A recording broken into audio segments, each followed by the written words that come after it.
Hola, ¿qué tal? Buenas tardes, bienvenidos un día más a Salud y Radio. Estamos emitiendo, como siempre, como sabéis, desde el Real e Ilustre Colegio y Oficial de Médicos de Sevilla. A los mandos tenemos a Dani Castro, el mejor técnico de sonido de Europa y parte de extranjero.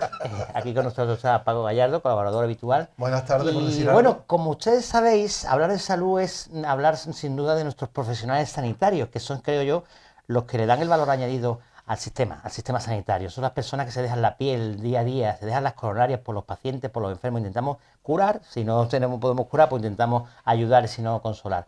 Y hoy tenemos un invitado especial al doctor don José Manuel López Millán, el doctor López Millán, José Manuel para los amigos. Muchas gracias por venir, José Manuel. Muchas gracias a vosotros. José Manuel es médico, es que para ser médico no es buen médico, es un médico bueno.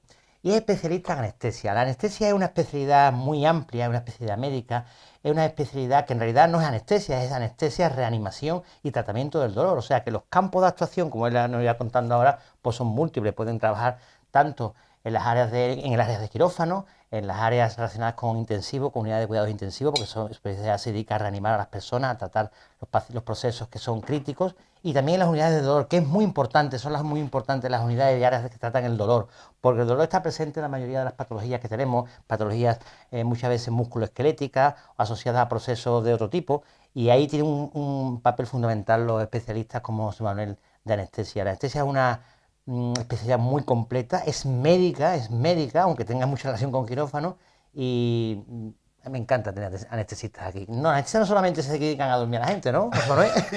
También a despertarla, ¿no? Como dice Paco, también a despertarla. Bueno, te voy a hacer la primera pregunta, gracias por todo el mundo. ¿Tú por qué te hiciste médico, José Manuel? Buena pregunta. Bueno, yo la verdad es que en aquella época en casa, bueno, pues la relación que teníamos con otras profesiones que no fueran las más habituales. Mi padre era conductor de camiones, mi madre pues era modista. Y bueno, pues en casa, pues relación que teníamos con maestros militares, que tuve ahí pues también una vocación por haberme hecho profesional militar y bueno, teníamos esa inquietud. Y en casa pues entraba el médico, con más frecuencia de la cuenta, creo yo, desgraciadamente. Y yo creo que eso pues sí, pesó mucho quizás, sí, el ayudar también. Y cuando terminaste medicina, porque tú estudiaste medicina en Sevilla, ¿no? En Sevilla. Bueno, José Manuel estudió medicina en la promoción 85-91, somos casi contemporáneos, yo soy un poco más viejo. Y después, ¿por qué quisiste hacer anestesia? Es una especialidad muy difícil, que hay que sacar un número muy alto en el MIR, de las primeras especialidades que se cogen. O sea, de las más altas, quizás, sí, ¿no? Ahora mismo. Para coger anestesia, yo no sé ahora mismo cómo está, pero es de las primeras, de las especialidades que requieren mayor nota, que se cogen con un número más alto, sí. Y de las que primero se acaban, ¿no? Pues sí, últimamente sí, la verdad es que está muy demandada. En aquella época no era realmente así, hablamos de hace 30 años ya, pero yo lo hice fundamentalmente porque estaba vinculado al ámbito quirúrgico. Yo había sido interno de cirugía en Virgen del Rocío, la unidad de quemados, unos tiempos magníficos aquellos. Y me permitió eso asomarme a lo quirúrgico, y yo veía ahí un señor que no hacía nada aparentemente, que estaba allí, que estaban los cirujanos allí ayudando, y un señor que estaba allí y que solo se movía cuando había algún problema. Ese era el que corría cuando había problemas, pero que hacía que todo funcionase muy bien. Es cierto. Y a mí, yo recuerdo entonces, bueno, pues yo estaba con los cirujanos, yo quería ser cirujano, y me acuerdo que me decía: vente con nosotros, hombre, vente con nosotros, que aquí verás tú cómo funciona la parte, digamos, los entresijos, ¿no?, de la cirugía. Aquello me llamó mucho la atención y fue mi primer contacto. Y cuando llegó la hora de elegir, pues elegí una especialidad que era muy completa, que no me enfocaba en una especialidad quirúrgica concreta y sobre todo que tenía mucha salida profesional. En aquella época, hace 30 años, anestesia, y yo tenía una necesidad también de desarrollarme profesionalmente y de salir al mundo laboral. Y eso pesó por mis circunstancias personales de aquella época, porque la verdad yo terminé y estábamos rifados, trabajo donde quisiera. ¿Y ha evolucionado mucho, José Manuel, el mundo de la anestesia? Sí. Porque antiguamente, tú sabes, despertaba con vómitos, y hoy en día te despierta con un buen rollo. Es cierto, a mí me pusieron a ver Propofol y dije, qué alegría. Yo en pastillas no te veas. Es verdad, y con la perspectiva que dan los años, ya en aquella época yo hice la residencia del 94 al 97, y ya pues se veía de mis maestros, mi jefe de entonces, ya me decían el cambio que había hecho la anestesia en esos años. Yo ya conocí la anestesia moderna. ¿Hiciste la especialidad en el Rocío o En Macarena? Macarena. Aquí tuvimos una escuela de anestesia por los años 70, el Hospital Macarena es del 74, y claro, mi jefe se había desarrollado en esa época. Teníamos todavía allí, había alguna monja que había ministrado anestesia de la primera época, claro, con la anestesia tradicional, ¿no? Hubo una modernización en aquella época, pero yo es verdad que luego he asistido a una segunda modernización. La anestesia que se hace ahora no tiene nada que ver con la que hacíamos en los años 90. Desarrollo de fármacos, ha habido algunos, quizás no tanto, pero la gestión, la monitorización, el control, la seguridad con la que se trabaja ahora, un quirófano ahora mismo es una área muy especializada. El avance que ha tenido la anestesia en estos años, la anestesia regional, la anestesia ambulatoria, el operar pacientes despiertos, hoy casi la mitad de las anestesias se hacen con pacientes despiertos. Claro, porque el anestesista ya no solamente tiene que tener un manejo excepcional de la vía aérea, canalización de vías, monitorización, conocimiento de la hemodinámica del paciente. Entonces, después después ya se ha ampliado ahora ustedes con el intervencionismo en el tratamiento del dolor, ecografía, bloqueos, es un campo súper amplio, cosas que... Sí, eso ha sido un gran avance, la gestión, los bloques quirúrgicos, las unidades de CMA que empezaron aquí en Castelldefels en los años 90, luego vino Jerez, que fue creo la segunda de España. Cirugía mayor ambulatoria. Cirugía mayor ambulatoria, claro, eso de operarte, irte a tu casa ese mismo día, pero te puedes operar de vesícula, te operas de tiroides, te operas de hernia, esto antes era impensable. Y esto se hace ahora pues con nuevos sistemas de gestión, con un conocimiento, la verdad es que mucho más profundo, y ahí ha tenido un desarrollo grande la anestesiología. De ahí que dentro de las especialidades, digamos, nuevas, más modernas, bueno, ahora tenemos pues catástrofes, emergencias, ¿no?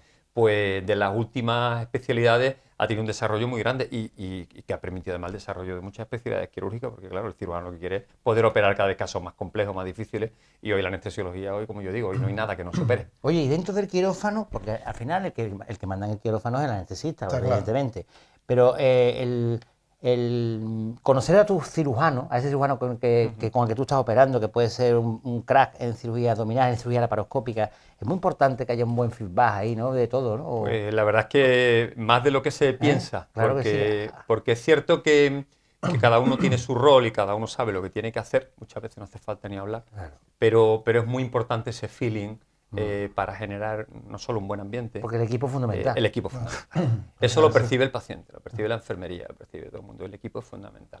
Entonces hay un poco también un poco de guasa, de relajar tensión, de saber que cada uno está lo que tiene que estar. Y esto cuando tú trabajas con los mismos equipos y conoces no solo al profesional, conoces a la persona, pues te permite ir mucho más relajado, sabiendo que bueno, con mirarse ya sabe uno si la situación es tensa, si no es tensa, si hay que hacer A, si hay que hacer B, y bueno, se te ahorra mucho. Bueno, cuando no es así, porque ese día pues alguien nuevo cambias de quirófano, o bueno, hay equipos que empiezan, que se forman para hacer intervenciones complejas, pues bueno, pues obviamente hay que hablar más, hay que estar más pendiente y la tensión se palpa, no es como llegar tú con tu equipo habitual, ¿no? Oye, ¿y existe algún riesgo de despertar durante la intervención? Ah, sí, eso es un capítulo de los tratados de anestesia, los despertares intraoperatorios. Esto, afortunadamente, y ahí es donde la anestesia se ha desarrollado mucho, esto es algo ya que podríamos decir casi que no se debería permitir, ¿no? Esto es motivo de demanda a algunos pacientes. ¿Ah, sí? Sí, sí. Esto antes era como muy habitual porque al no tener tu monitorización los pacientes los tenías en un plano anestésico muy superficial. Es decir, esto es, bueno, lo más próximo al despertar, bueno, pues por si había que salir o que revertir rápidamente, ¿no? Cuando mejoras la monitorización, esto te permite tener al paciente controlado al 100%, nunca al 100%, pero reducir riesgos y evitar esos despertares intraoperatorios. Las anestesias que se hacían antes también por los fármacos que se utilizaban, pues hacían que el paciente estuviera en ocasiones en un duermevela, porque cuando la cirugía tiene momentos de mayor agresividad, el paciente debe estar más profundamente dormido, y en momentos de menor agresividad, pues lo tienes que tener más superficial, o incluso cuando necesitas la colaboración del paciente, que el paciente se mueva o que el paciente haga algún gesto. A veces los despertamos a propósito para monitorizarlo. En algunas cirugías, neurocirugías o en otro tipo de cirugías, hacemos ventanas, ¿no? Despertamos al paciente y volvemos a dormir. Pero un despertar indeseable hoy en día no se debería permitir. Tenemos monitores de monitorización de la profundidad anestésica, del nivel de conciencia, que esto antes no existía en los quirófanos. Los quirófanos antes peleábamos porque hubiese un pulsiosímetro. en los años 90. Hoy en día, pulsosímetro hay de bolsillo y lo tiene uno en su casa, se lo pone a la abuela, a ver cómo está el domingo de la saturación. Y ya está. Y ahora pues sí, los monitores de BIS o diferentes sistemas de monitorización de la profundidad anestésica nos permite estar en un quirófano y saber que el paciente está con garantía de que no se va a despertar. Oye, ¿y tú qué piensas? Una pregunta que te voy a hacer yo, porque yo hago sedaciones, y cuando entra un paciente con una fractura de luxación de hombro, nosotros sedamos a los pacientes. O sea, me refiero a que hay muchas otras áreas de la actuación médica que no es anestesia, no son los anestesistas los que hacen sedaciones, son médicos de urgencia, sí, claro, intensivistas, en digestivos se hacen una endoscopia. Lo que yo siempre le digo a mis residentes o a los médicos que están o que van a, digo, a ver, esto se puede hacer y se puede hacer, pero hay que formarse y hay que saber sobre todo el manejo, hay que ser experto en el manejo de la vía aérea. Lo que no puede ser que tú utilices un fármaco que te va a producir una depresión respiratoria y no se va, si hay una complicación no se va a revertirlo. ¿Tú qué piensas de que se usen sedaciones? Porque ha habido algunas polémicas, algunas noticias que han salido en algunos sitios donde ha habido, pues yo creo que son negligencias o faltas de cuidado, que el que usa la anestesia no sabe usarla. Entonces, ¿tú qué piensas de eso? De esa actividad que yo, por ejemplo, hago, que yo cedo a pacientes y muchas veces a lo mejor es una luxación de cadera que tienes que tener a lo mejor, 3 minutos sedado con propofol y tal, y revertirlo, pero ¿tú qué piensas de eso?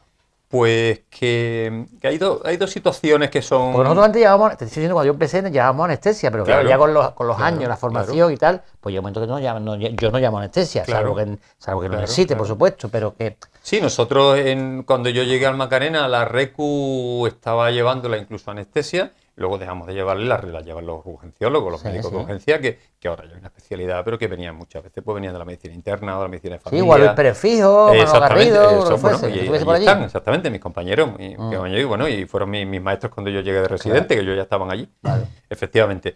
Pues hay dos circunstancias que son, yo diría, diferenciadas, ¿no? Una, que el profesional que hace la anestesia sea el que luego hace el procedimiento quirúrgico. Esto sí que te digo de entrada que me parece indeseable, ¿no? Y no recomendable, porque realmente estás haciendo dos actos médicos al mismo tiempo y no puede tener una atención en todas las cosas, ¿no? Y esto es, ahí frontalmente los anestesiólogos nos opusimos. El primer conflicto lo tuvimos con los ginecólogos, que dormían los partos. Porque, bueno, tradicionalmente la epidural no se administraba, los partos se dormían con pentotal. Así antiguamente, Claro, yo conocí esa época, por eso digo que esto ha dado una vuelta completamente. Hoy en día llegaba... Ellos mismos se daban a la... Claro, el pentotal se preparaba en una perfusión, en un suero, se añadía el pentotal, tiopental 500 miligramos, se ponía aquello, se ponía un poquito amarillo, y con un dripping ponía ahí, abre el suero y un gotero, se ponía un gotero. Pues el ginecólogo estaba teniendo el parto. Y si se complicaba, ¿qué hacía? Ábrelo un poquito. Y la matrona le decía, ábrelo un poquito. Y la mujer estaba allí medio en un duerme-vela. Claro, aquello se podía prolongar, no se podía prolongar. Ábrelo un poco más, voy a poner un force, Entonces, en esa época yo recuerdo que me comentaba mi jefe, que estaba entonces don José María Bedoya en Macarena. Y muchos de los ginecólogos... Era ginecólogo, ¿no? Eran ginecólogos y eran radiólogos. ¿Sabes que José María Bedoya fue el que me atendió mi madre? No me digas. Yo estoy aquí gracias a José María Bedoya. Bueno, un saludo. Pues José María Bedoya era ginecólogo, radiólogo y anestesiólogo, porque en aquella época decía, para poder hacer una radiopelimetría, pues bueno, interpretarla, pues en aquella época se hacía así. Esto luego vino la especialización. Entonces, cuando yo llegué allí empezaron ya el pentotal, lo sustituye el propofol. Ya no es lo mismo poner propofol que poner un pentotal. Claro. Porque el manejo de droga, la estabilidad que te da. El pentotal tú lo ponías, tenía a la mujer dormida y luego estaba el niño despierto y la mujer dormida 4 días. Eso cuando se despertaba el niño. Otra vez estaban niño y madre dormidos los dos durante casi 20 horas. Tiene que ser porque con esa que se dormía Michael Jackson con el propofol todas las noches. Llega el propofol y el manejo es distinto. Entonces ya nos llamaban mucho a paritorio para que fuéramos. Entonces ahí pues decíamos que, hombre, que si vas a atender un parto, a la cabecera de la mujer debería estar un profesional. Claro. Bueno, y ahí te digo que surge un conflicto. Diferente es la situación que tú me comentas de que una sedación pues la puede hacer un médico. Sí, además...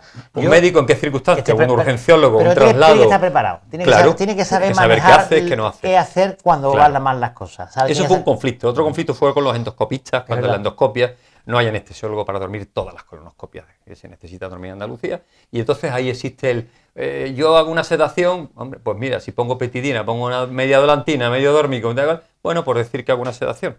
Bueno, alivia al paciente, una especie de duermela. Pero una sedación, como Dios manda, con un fármaco adecuado para una inducción, una reversión, una monitorización, requiere que haya una persona en la sedación y otra persona en el procedimiento. Tú sedas a tus pacientes en urgencia, pero no los operas de esto o del otro, sino que los ayudas o los estabilizas o para el traslado o para intubarlos. Pero incluso ahí tienes que tener cuidado. Yo se lo digo cuando tengo residentes alrededor, tienes que tener cuidado. Si tengo un paciente que está agitado, pero que está en shock hemodinámico, pues hay que saber manejar la situación y todas estas cosas. Efectivamente. Entonces, primero es un tema médico, que es otro conflicto surge cuando la sedación, pues en algunos sitios se decide que la haga la enfermera porque el médico está haciendo el procedimiento y la enfermera hace la sedación. Entonces ahí esto sin supervisión, sin titulación, sin preparación, pues, hombre, pues nosotros nos oponemos claramente a esto, ¿no? Porque, sobre todo porque si tú le explicas al paciente esas circunstancias, el paciente es el primero que te va a decir, a mí que me sede un anestesista, totalmente, ¿no? Y entonces pues eso es lo que reivindicamos, ¿no? Hacer las cosas como Dios manda, con los estándares de calidad que se tienen que hacer, ¿no? Ahora la calidad de la seguridad está muy en boga con lo que ha ocurrido ahora en la tragedia ferroviaria, ¿no? José Manuel es el jefe de servicio de anestesia del Hospital Virgen Macarena, trabaja en la pública y trabaja en la privada, cosa que me parece estupendo, porque tal como están las cosas, a veces es bueno que los médicos no... ¿Hay poco anestesista? No, aparte que es una especialidad que no hay paro, pero realmente que digo lo de privada y pública porque creo que tal como están las cosas, pues tenemos que a veces dividirnos. Yo también trabajo en la privada, por las situaciones de los médicos en España. A veces, Mónica, ojo, Mónica, con esto marco. Vamos a ir poniendo una foto de José Manuel con compañeros, para que conozcamos su vida. ¿Con quién está José Manuel? No está fino. Pues ahí estoy. ¿Eso dónde es? Pues eso fue hace 3 años, 4 años. Eso fue hace 4 años en Montreal, en la Universidad de McGill. McGill es una universidad francófona de Montreal y tiene una unidad de dolor pionera porque de allí salió un premio Nobel. Un premio Nobel de dolor. Ronald Melzack le dieron el Nobel en el año 70 y tantos. Qué importante para nosotros, vamos, que lo tenemos que transmitir a los que vienen detrás, la formación continua. Eso yo creo que es una de las cosas fundamentales para evitar ver mermada nuestra vocación, estar continuamente formándose, si hay que ir para allá, si hay que ir para acá, ¿no? ¿Cómo ves? Aparte está volcado la docencia. Bueno, el profesor de la Universidad de Sevilla, sí. Sí, pues yo creo que es fundamental. Primero porque no se enseña lo que no se sabe. Entonces, si uno quiere enseñar, tiene que aprender. Hay que beber de la fuente. Y esto es algo que, cuando se habla de la mejora continua, pues yo lo que sé, a mí me lo han enseñado. Yo tengo una deuda con quienes me han enseñado. Yo he trabajado, pero evidentemente alguien me ha ayudado, ¿no? Entonces yo, pues ahora transmitir eso me parece básico, ¿no? Dentro de que la medicina es una especialidad o una profesión de generosidad, de servicio, pues yo creo que el servicio va no solo en la asistencia, sino también en la formación, en la docencia, ¿no? Y en la investigación. Dedicar tiempo a intentar resolver preguntas y problemas. Y salir fuera... Pues también nos pone en perspectiva, porque pensamos que esto es lo mejor del mundo, pero uno sale fuera y hay más mundo. Totalmente. Ahí vamos a poner una foto. ¿Qué significa? Pues esto fue 330 cataratas en 5 días. 330 cataratas. Esto fue, días. Bueno, aquí estoy con Javier y con Fabio, dos oftalmólogos. Hicimos equipo y nos fuimos con la Fundación Elena Barraquer. Esto fue en agosto, este verano, en el Congo. Cogí 15 días de vacaciones. Y 15 días en Conil, que me encanta, que es mi segunda casa. No le des más publicidad, por favor. Hay mucha gente. Que hay mucho levante, ¿no? Nos tenemos que ver con Conil, Paco. Nos tomamos una copita en Lojana después, allí en la de y montamos 2 equipos y yo estuve anestesiando para 2 equipos. Yo tenía 2 oftalmólogos, un circuito que montamos de ambulatoria. Tenía un patio lleno de gente que venía con ceguera por catarata. Y dijimos, venga, pues de 8 de la mañana a 8 de la tarde, de sol a sol. Y hacíamos unas 75 cataratas diarias. 70 y tantas. Todas pinchadas con anestesia retrovulvar. Y lo que tú has dicho es muy cuando importante. Llegamos a 5 días contamos y habíamos hecho 330 cataratas. Pero, José Manuel, ¿cuánto se tarda en operar una catarata? No, la catarata se hace rápido, pero bueno, hay que hacerla. Bueno, 2 oftalmólogos muy buenos, 2 oftalmólogos muy buenos y un anestesiólogo a diestro y siniestro. No, pero lo importante que ha dicho José Manuel es cuando nos vamos a esos sitios, o vais a esos sitios, os dais cuenta la perspectiva que tomas la sanidad que tenemos, que no somos conscientes de lo que tenemos. Bueno, eso que se ve ahí, eso lo improvisamos allí con un panel, pusimos unos campos quirúrgicos en la pared, lo recortamos. Obviamente el equipo éramos 10 personas, ahí había auxiliares, optometristas, ¿Y los medios? Pues lo llevamos todo en maletas, 20 maletas de 20 kilos cada una. 20 maletas de 20 kilos porque allí nos daban una habitación y había que montar todo. Montamos todo. Preparamos el primer día, llegamos el domingo, empezamos de lunes a viernes, 330, recogimos el sábado y el domingo nos vinimos. ¿Y eso por qué surge así, José Manuel? Vamos a ir al Congo a operar 300 y... Bueno, allí hay una necesidad. Hay una necesidad y aquí hay también unas ganas de ayudar, ¿no? Porque claro. la Fundación Elena Barraquer pues hace 15 misiones al año en los 5 continentes y se dedica a la ceguera. Es una lucha contra la ceguera en el mundo, no solo donde hay medios, sino donde no los hay. Elena Barraquer. Elena Barraquer. Me imagino que tendrá que ver con los tan famosos de Barcelona, ¿no? Claro, claro. De Barraquer, exactamente. Son 2 hermanos, una hija de un... A ver esa foto de ahí que vamos a poner ahora, que eso es el Macarena, ¿no? Uy, esa foto es muy bonita. Eso, a ver, a mí me gusta estar siempre ahí porque estoy rodeado de amigos y de gente muy generosa. Esa es la gala de la ELA. La gala de la ELA del año pasado. Ajá. Y la clínica donde yo paso consulta, Novaderma, pues estaba ahí como sponsor. Y bueno, pues cogimos una mesa y ayudamos y ahí se volcó mucha gente de la ciudad. Esta es una ciudad muy generosa. Y a nosotros nos mueve mucho este tipo de... Hay un aspecto de tu especialidad que yo creo que es esencial y que yo pues estoy constantemente hablando con la unidad de dolor, con Isaac, que lo conocerás. Isaac Peña, claro. Isaac Peña, compañero. Es el manejo del dolor. Es que el dolor es algo que es tan incapacitante para personas con, bueno, que tienen o problemas discales o hernias de disco o una estenosis de canal o el problema cualquiera. ¿Cómo ha avanzado eso? Pues, Qué importantes son las unidades del dolor. Pues eso pensamos. La verdad es que el dolor, lo único que el dolor no se acuerda uno nada más que cuando lo tiene. Es algo como... Claro. Yo he ido la unidad del dolor, vamos. Que es un área muy especializada, que clásicamente, pues bueno, no requería de este nivel de especialización.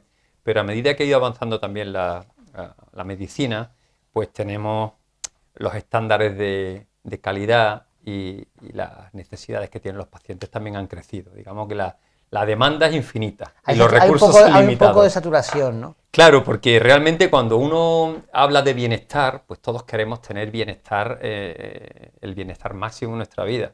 Entonces hablamos de que nadie quiere tener dolor, que nadie quiere tener sufrimiento, porque tenemos pacientes con 90 años que quieren seguir siendo independientes, que no quieren estar sentados o limitados y que lo que tienen son dolores motivados por la artrosis, un dolor asociado a la edad, un dolor degenerativo. ¿Y ahí qué es lo que se hace? Bueno, pues buena pregunta. En esos pacientes con dolor no oncológico y de tipo, digamos, asociado a la edad, pues se hacen infiltraciones, se hacen radiofrecuencias, porque el mayor problema son las estenosis de canal lumbar, los problemas de columna, y en estos pacientes se les consigue aliviar. Son personas que no pueden tomar una decisión quirúrgica porque la edad, por los factores de riesgo, por lo que sea. Entonces la única alternativa que les queda es para intentar llevar una vida lo más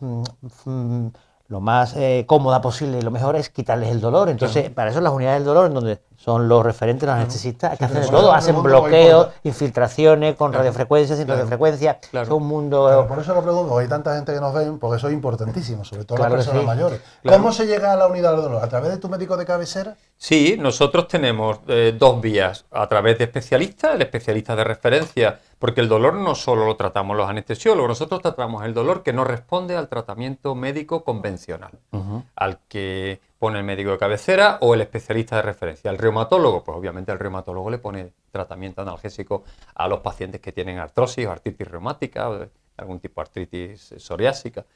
Los cirujanos operan a sus pacientes y les ponen tratamiento para el dolor, pero aquel dolor que no responde al tratamiento habitual, convencional, pues se beneficia de un enfoque especializado. Técnicas intervencionistas, pues para anestesiar trayectos nerviosos, vías nerviosas, para hacer técnicas de radiofrecuencia, las bombas de opioides, los estimuladores medulares, son como marcapasos para el dolor, ponemos en angina crónica. Es decir, que cuando tanto la parte médica como la quirúrgica, digamos, llega a sus límites y el paciente continúa con dolor, ocurre con dolor paciente oncológico incluso respondiendo muchas veces a los tratamientos del cáncer, tienen dolor asociado. Tú tienes mucha relación con la unidad de paliativo del doctor Boceto, con Jaime, ¿no? Efectivamente. Saludos, Jaime. Saludos, Jaime. Te tiene que venir, que lo sepas. Pues nos quedamos con ganas de escuchar a Jaime el otro día en una mesa del Aula Moscati, pero Jaime se puso enfermo esta semana y en el Colegio de Enfermería tuvimos una mesa del Aula Moscati de médicos humanistas y que, bueno, un poco ensalza la figura de San José Moscati y vinculado a la iglesia de la Magdalena.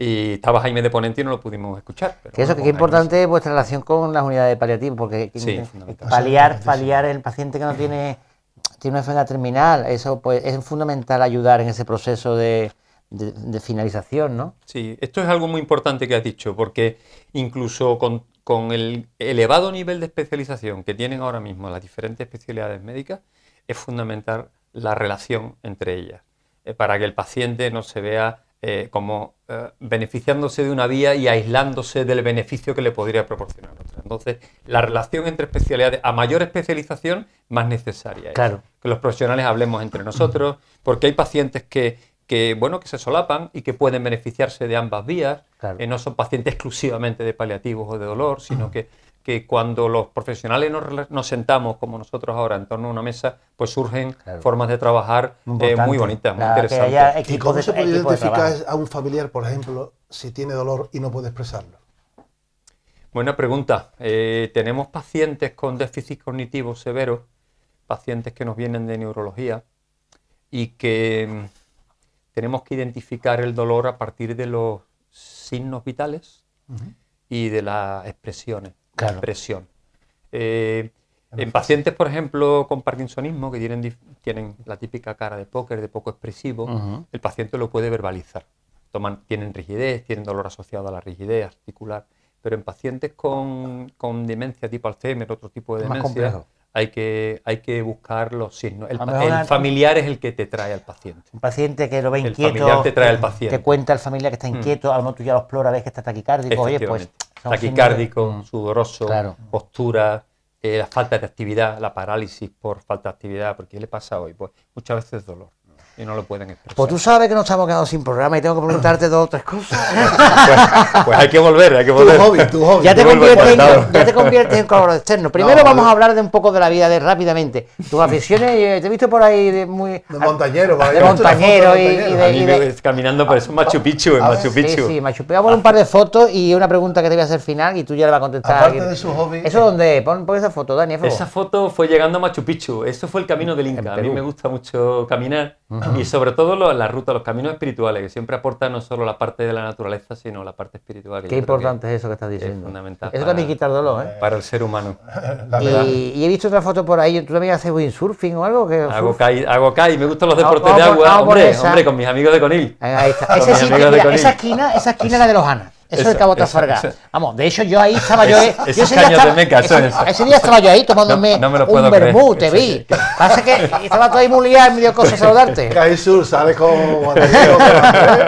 Andrés. Claro, con Andrés, con Juan Diego, claro, mis amigos de Conil, con Dieguito. Oye, yo me voy a apuntar ese deporte. Ahí está Carlos, el hijo de Andrés. Te iba a decir, tienes ahí tu cámara. Si tú ahora se han acabado de presentar al MIR nuestros médicos que vienen detrás nuestros residentes. ¿Tú qué le dirías a un médico que ha sacado un número alto y qué le dirías que coja la anestesia? ¿Qué le dirías? ¿Qué consejo le darías? ¿Para que coja anestesia? Pues yo le diría que la anestesia le va a permitir desarrollarse como médico, probablemente como ninguna otra especialidad se lo pueda permitir. Tiene una vertiente intervencionista, quirúrgica, tiene una vertiente médica, tiene la parte del dolor, que te acerca a la versión más humana del paciente, y luego la parte de cuidados críticos que te permite no solo desarrollar investigación, sino especializarte en una parcela muy concreta. Yo creo que tienes salida profesional, puedes desempeñar tu profesión en cualquier sitio del mundo, porque somos demandados en los 5 continentes, y te da, hombre, pues no solo esa satisfacción de poder ayudar en diferentes situaciones, no solo urgentes, emergentes, ordinarias, sino el conocimiento, el desarrollarte toda la vida, porque es una especialidad en constante cambio. Así que, muy bien. Bueno, señores, pues se nos hemos quedado sin tiempo. Muchas gracias por venir. Muchísimas gracias. Vosotros, un detallito. Es verdad. Pues aquí no te vea cómo está la cerveza que te echas. Esto es una jarra y me falta un llaverito del programa, pero... ¿Lo tienes ahí? No, lo que pasa es que he hablado con mi amigo Carlos Borsó, el jefe de los empresarios de Gine, y me lo están... Ya te lo daré personalmente, o vendrá otro día. Muchas gracias. Que muchas gracias por venir. Muchas gracias. Pues sí, yo creo que lo que ha dicho la anestesia es una especialidad que la gente piensa que es dormir al paciente y despertarlo, que va. Es una especialidad súper compleja, súper bonita, que ayuda mucho a la gente porque trata el dolor y nada, ojalá... ojalá con tus clases en la universidad pues salga mucho anestesista. Muchas gracias por venir. Muchas gracias a vosotros. Gracias. Gracias. Adiós.